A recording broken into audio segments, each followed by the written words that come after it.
Friends, இன்னைக்கு ஊருக்கு போயிட்டு வரும்போது 2 மண் சட்டி வாங்கியிருந்தேன். இது பேர் பார்த்திங்கன்னா கொத்து சட்டி சொல்லுவாங்க. பருப்பு கடையை கீரை மசிக்கிறதுக்குலாம் ரொம்ப சூப்பராக இருக்கும், சட்டுன்னு மசிஞ்சிரும். இது வந்து குழம்பு சட்டி.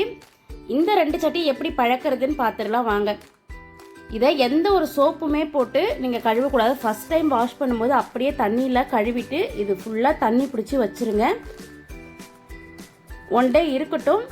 அதுக்கப்புறமா சாதம் வடிக்கிற தண்ணி இருக்கும் இல்லைங்களா, அதில் வந்து கொஞ்சம் தண்ணி சேர்த்து நல்லா கொதிக்க வைங்க. அந்த தண்ணி வந்து எல்லா பக்கமும் உள்ளே வந்து படணும். இதை மாதிரி ஒரு 3லேருந்து 4 நாள் தொடர்ந்து செஞ்சுக்கிட்டே வரணும். நம்ம சாதம் வடித்த தண்ணியை அதில் ஊற்றி 3-4 நாள் கொதிக்க வச்சிங்கன்னா சூப்பராக மண் சட்டி பழகிடும்.